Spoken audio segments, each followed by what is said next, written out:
નમસ્કાર મિત્રો, આપણી ચેનલ વ્રત સાધનામાં આપનું સ્વાગત છે. મિત્રો, આજે આપણે ચોટીલાના ડુંગર પર વિરાજમાન શ્રી ચામુંડા માતાજીનો ઇતિહાસ જાણીશું. ચોટીલા એ રાજકોટ નજીક આવેલું એક ધાર્મિક સ્થળ છે. ઐતિહાસિક દ્રષ્ટિએ જોઈએ તો આ પ્રદેશ પાંચાળ તરીકે ઓળખાતો હતો. અહીં માતા ચામુંડાનું મંદિર છે. માતા ચામુંડા એ શક્તિના 66 અવતારો પૈકીનો એક અવતાર છે. જ્યારે અન્ય અવતારમાં બહુચર માતા, કાલી માતા, અંબાજી માતા વગેરેનો સમાવેશ થાય છે. ચામુંડા માતાજી ઘણા હિન્દુઓના કુળદેવી છે. માતા ચામુંડાના પ્રતાપે આજે ચોટીલા સતત પ્રવાસન પ્રવૃત્તિઓને લીધે વિકાસ સાધીને એક નગર બની ચૂક્યો છે. ચોટીલાનો સુરેન્દ્રનગર જિલ્લામાં સમાવેશ થાય છે. જગપ્રસિદ્ધ ચામુંડા માતાજીનું મંદિર ચોટીલા પર્વતના શિખરે આવેલું છે. ભારતમાં મોટા ભાગના માતાજીના મંદિર પર્વતોના શિખરે જોવા મળતા હોય છે. ચોટીલા પર્વત ચઢીને માતાજીના દર્શન કરવા માટે આશરે 665 જેટલા પગથિયા ચડવા પડે છે. રાજકોટ અને અમદાવાદને જોડતા નેશનલ હાઈવે નંબર 8A પર વચ્ચે આવે છે. ચોટીલા અમદાવાદથી ચોટીલાનું અંતર આશરે 190 કિલોમીટર અને રાજકોટથી આશરે 50 કિલોમીટર જેટલું થાય છે. સમુદ્ર સપાટીથી તુલનાને ચોટીલા માત્ર સુરેન્દ્રનગર જિલ્લાની જ નહીં પણ ગુજરાતની સૌથી ઊંચી ભૂમિ છે.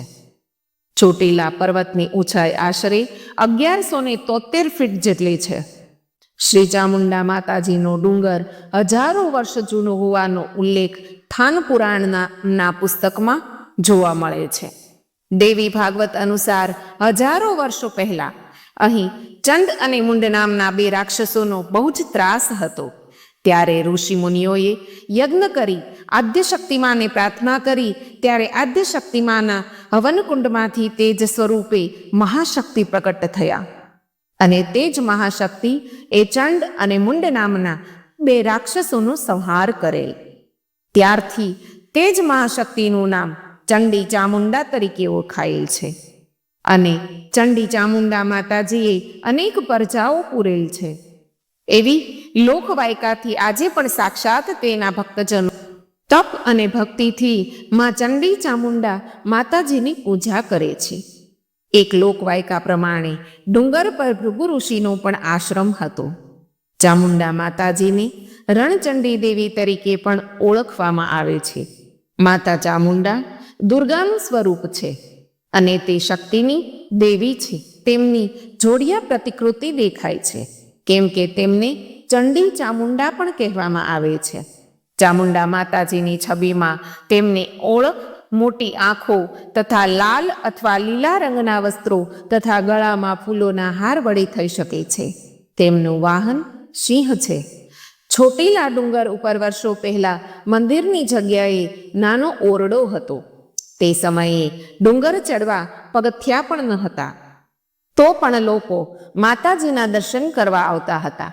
આશરે 155 વર્ષ પહેલા મહંત શ્રી ગોસાઈ ગુલાબગીરી હરિગીરી બાપુ ડુંગર ઉપર ચામુંડા માતાજીની પૂજા કરતા અને મંદિરના વિકાસના કાર્યો કરતા. હાલ તેમના વારસદારો વંશ પરંપરાગત રીતે ચામુંડા માતાજીની સેવા પૂજા કરે છે અને મંદિરે આવતા યાત્રાળુઓને સગવડતા મળી રહે તેવા કાર્યો કરે છે.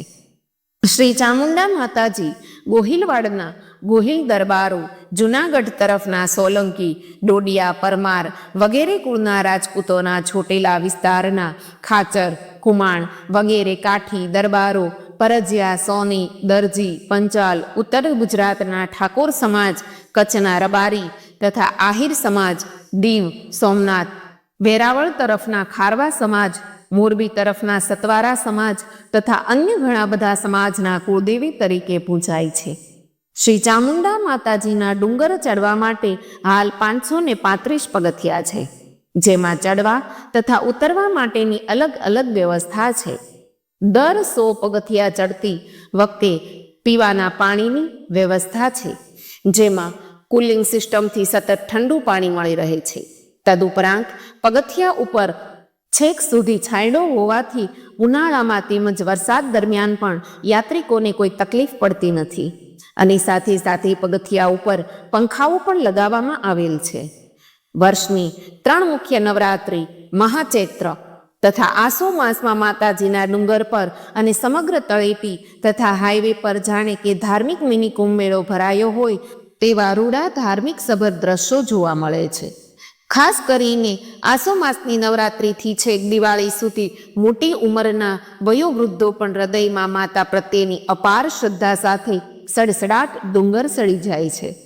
જ્યારે અસંખ્ય માઈ ભક્તો આળોટતા કે દંડવંત પ્રણામ કરતા ડુંગરના 635 પગથિયા સડસડાટ ચડી જાય તે દ્રશ્ય જોઈને ભલભલા નાસ્તિક માનવીનું પણ મસ્તક પણ ઝૂકી જાય છે. ડુંગર તળેટીમાં પગથિયા પાસે ચામુંડા ડુંગર ટ્રસ્ટના ભોજનાલયમાં દરરોજ બપોરે માઈ ભક્તોને લાપસી, દાળ ભાત, શાકનો પ્રસાદ તેમજ પ્રેમપૂર્વક જમાડવામાં આવે છે. એવું પણ કહેવાય છે કે ચામુંડા એ તાંત્રિકની દેવી પણ છે.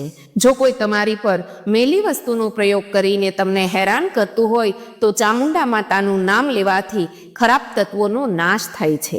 વળી એવી પણ માન્યતા છે કે જે સ્ત્રીના ખૂબ જ વાળ ખરતા હોય તો માતાજીને ખોટો ચોટલો ચડાવવાથી માનતા રાખી તો તેના વાળ લાંબા અને ઘટાદાર બની જાય છે. ચોટીલામાં યાત્રાળુઓ દૂર દૂરથી દર્શન કરવા માટે આવે છે. ચામુંડા માતાજીએ બધાની મનોકામના પૂર્ણ કરી છે. ઘણા લોકો તો દૂરથી પગપાળા માતાજીના દર્શન કરવા માટે આવે છે. અહીં આવનાર ભક્તોને માતાજી હાજરા હજુર હોવાનો અનુભવ થાય છે.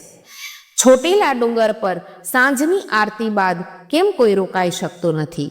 તો કે ચોટીલામાં રોજના હજારો ભક્તો માતાજીના દર્શન કરવા માટે આવે છે.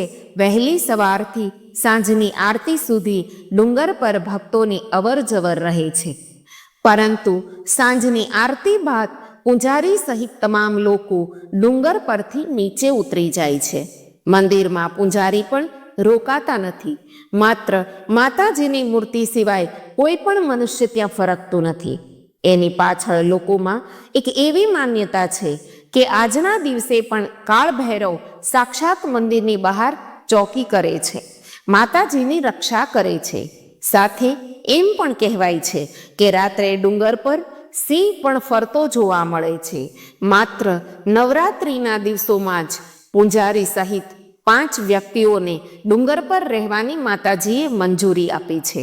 મહત્વનું છે કે ચામુંડાની સિંહ પર સવારી, એક હાથમાં ત્રિશૂલ અને તલવાર જેવા શસ્ત્રો હોય છે. માં ચામુંડાનો નિવાસ વડના વૃક્ષ પર હોવાનું મનાય છે. ચોટીલા ડુંગર ટ્રસ્ટના અમૃતગીરી દોલતગીરી ગોસાઈએ જણાવ્યું છે કે ડુંગર ઉપર જો રાત્રિ રોકાણ થાય તો તેની પવિત્રતા ન જળવાય એટલા માટે રોકાણ શક્ય નથી અને કોઈએ પણ રાત્રિ રોકાણ કરવાનું રહેતું નથી અને અમે પણ અહીં રાત્રે રોકાતા નથી.